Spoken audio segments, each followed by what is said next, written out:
तो साथियों, आज के वीडियो में हम कुछ ऐसी फसलों के बारे में बात करने वाले हैं जो कि बीज लगाने से 7, 8 या 10 दिनों के अंदर तैयार हो जाती है और फिर आप उसको हार्वेस्टिंग करके मार्केट में बेच सकते हो। अच्छा आप दबा करके पैसा कमा सकते हो। ये फसलें जो है 300 रुपये से लगा करके 1500 रुपये किलोग्राम तक बिकती है। तो आज के इस वीडियो में इन फसलों के बारे में हम बात करेंगे। इन फसलों को कहते हैं माइक्रोग्रीन्स।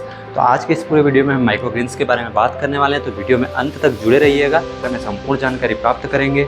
माइक्रोग्रीन्स को कैसे उगाया जाता है, कैसे हार्वेस्ट किया जाता है, कितनी जगह लगती है, कितना खर्चा लगता है, क्या क्या कॉस्ट लगती है, कितने रुपये में बिकता है। तो ये माइक्रोग्रीन्स फसलें जो है बहुत ही ट्रेंडिंग में है। अभी जो है बहुत ज़्यादा इनकी डिमांड बढ़ रही है और कई सारी सिटीज़ में जो है ये उगाई जा रही है। माइक्रोग्रीन्स आम फसलों की तरह नहीं होती है।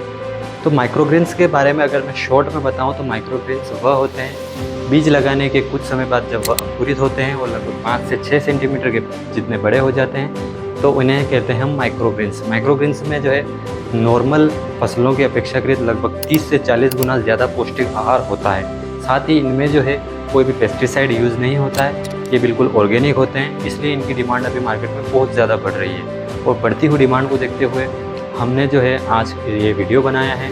इसमें हम इस माइक्रोग्रीन्स के बारे में संपूर्ण जानकारी आपको देने वाले हैं। तो वीडियो में अंत तक ज़रूर बने रहिएगा। तो साथियों, माइक्रोग्रीन्स में आप बहुत तरह की फसलें उगा सकते हैं, जिनमें से हैं मूली, सरसों, पालक, मेथी, धनिया, सूरजमुखी, मटर जैसे सामान्य बीजों से माइक्रोग्रीन्स उगा सकते हैं।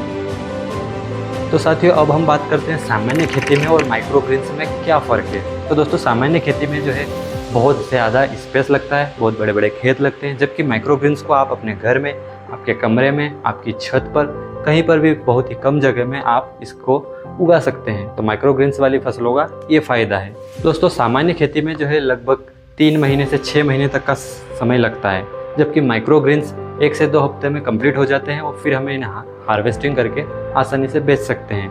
तो यह भी माइक्रोग्रीन्स का एक बहुत ही बड़ा लाभ है।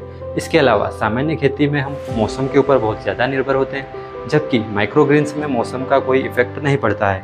आप 12 महीने में कोई सी भी फसल कभी भी बो सकते हैं माइक्रोग्रीन्स के अंदर। माइक्रोग्रीन्स में मौसम का कोई असर इसलिए नहीं पड़ता है क्योंकि ये इंडोर होती है, बहुत ही कम स्पेस में होती है, तो इसमें हम सब कुछ हम मैनेज कर सकते हैं। दोस्तों, सामान्य खेती में जो है बहुत अधिक पानी की ज़रूरत पड़ती है, जबकि माइक्रोग्रीन्स में बहुत ही कम पानी की ज़रूरत पड़ती है, क्योंकि माइक्रोग्रीन्स में लगभग हम कुंवार से भी अगर सिंचाई करें, स्प्रे करें उनमें थोड़ा सा, तो भी वह पर्याप्त होता है। इसलिए माइक्रोग्रीन्स में बिल्कुल ही कम पानी की ज़रूरत होती है, जबकि सामान्य पौधों में बहुत ज़्यादा पानी की ज़रूरत होती है। ये थी सामान्य खेती और माइक्रोग्रीन्स में अंतर। तो साथियों, इसमें आपको बहुत ही ज़्यादा ध्यान रखना होगा बीज के सिलेक्शन के टाइम पे, क्योंकि इसमें जो है जो कुछ भी है बीज ही है।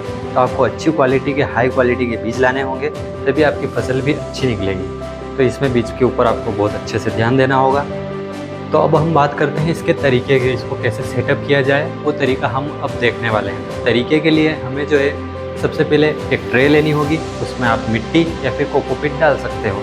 साथ ही कोकोपीट या मिट्टी डालने के बाद ऊपर से आप उसके ऊपर बीज भी घेर दीजिए, फिर थोड़ी सी और उसके ऊपर मिट्टी डाल दीजिए ताकि वह थोड़े सी मिट्टी के अंदर घुल मिल जाए।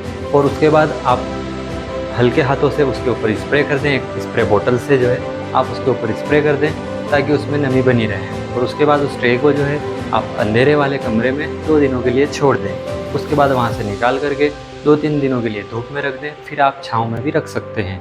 तब इसके बाद समय समय पर हमें उसमें नमी बनाए रखने के लिए स्प्रे के द्वारा दिन में 1 बार पानी डालने की ज़रूरत होती है। याद रखें, पानी ज़्यादा नहीं डालना है। अगर ज़्यादा पानी डाल दिया तो जो है पौधे ख़राब हो सकते हैं, जमा हो सकता है पानी, और जड़ें ख़राब हो सकती है और आपकी फसल बर्बाद हो सकती है। तो पानी आपको जो है बोतल से स्प्रे के फॉर्म में ही देना है। साथ ही उसके नीचे होल भी होने चाहिए ताकि पानी की निकासी अच्छे तरीके से हो। अगर आपके पास धूप उपलब्ध नहीं है, अगर आप कमरे के अंदर कर रहे हैं, तो आप अच्छे से लाइट वाला सेटअप लगा सकते हैं, जैसा कि आपको वीडियो में दिख रहा होगा। और फिर जो है आप लगभग 7 से 10 दिन बाद जब पौधे 2 से 3 इंच बड़े हो जाते हैं और उनमें 2 पत्तियां निकल जाती है, तब आप आसानी से कैंची से या फिर चाकू से उन्हें काट करके पैक करके मार्केट में बेच सकते हो। तो अब हम बात करने वाले हैं मार्केट के बारे में कि इनका मार्केट कहाँ पर है, आप कहाँ पर जा करके बेचोगे, किसे बेचोगे। तो मार्केट की बात करें तो आज के समय में जो है बहुत ही ज़्यादा लोग जो हेल्थ कॉन्शियस हो गए हैं, क्योंकि हेल्थ कॉन्शियस लोग हो गए हैं तो इस चीज़ की जो है डिमांड बढ़ती जा रही है। इसके लिए आप जो लोग जिम करते हैं, जहाँ पर जिम है वहाँ पर जाके कांटेक्ट कर सकते हो। साथ ही कई सारे रेस्टोरेंट में इनकी ज़रूरत पड़ रही है। इसके अलावा बहुत सारे ऐसी डिशेज़ हैं जिनमें माइक्रोग्रेन्स की ज़रूरत होती है, तो उनसे आप कांटेक्ट कर सकते हो। इसके अलावा आपने देखा होगा सुबह सुबह जो बहुत सारे लोग रनिंग वगैरह करने जाते हैं तो वहाँ पर बहुत से स्टॉल लगे हुए होते हैं जहाँ पर ऐसी चीज़ें मिलती है, जैसे करेले का जूस हो गया और भी ऑर्गेनिक चीज़ें जो कि हेल्थ को इम्प्रूव करती है वो मिलती है। तो उनसे भी आप कांटेक्ट करके उन्हें भी आप सेल कर सकते हो। तो सेल करने के लिए आपको थोड़ी सी स्ट्रेटजी लगानी पड़ेगी। इन्हें बेचने के लिए आप कुछ ऐसी दुकानों पे भी जा सकते हो जहाँ पर जो है ऑर्गेनिक प्रोडक्ट बिकते हो। इसके अलावा आज के ज़माने में आप ऑनलाइन भी इन चीज़ों को बेच सकते हो। ऑनलाइन बेचने के लिए आप कई सारी वेबसाइट्स हैं वहाँ पर बेच सकते हो। इसके अलावा आप अपना खुद का इंस्टाग्राम या व्हाट्सअप या फिर यूट्यूब पर चैनल पेज या फिर ऐसा कुछ ग्रुप वगैरह बना करके भी आप इसकी मार्केटिंग करके बेच सकते हो। तो अगर आप इस तरीके का धंधा, इस तरीके की खेती, इस तरीके की फसल करना चाहते हो तो उसके लिए आपको मार्केटिंग सीखनी होगी, क्योंकि इसमें मार्केटिंग का ही गेम है। अगर आपको सही से मार्केटिंग करना नहीं आएगा तो आपके प्रोडक्ट बिकने में समस्या होगी। तो आप जब ये सेटअप करें, आप जब इस चीज़ को करने की शुरुआत करें तो उससे पहले आप अपने मार्केट की रिसर्च कर लें कि क्या आप इस चीज़ को मार्केट में बेच पाओगे या नहीं। कस्टमर को जो है ये चीज़ बहुत ज़्यादा ज़रूरत है, डिमांड है इसकी, लेकिन इसको मार्केट में उतारने के लिए थोड़ी स्ट्रेटजी लगानी पड़ेगी। वो आप लगा सकते हो, तभी इसमें अच्छा मुनाफा होगा और आपको अच्छा फ़ायदा मिलेगा।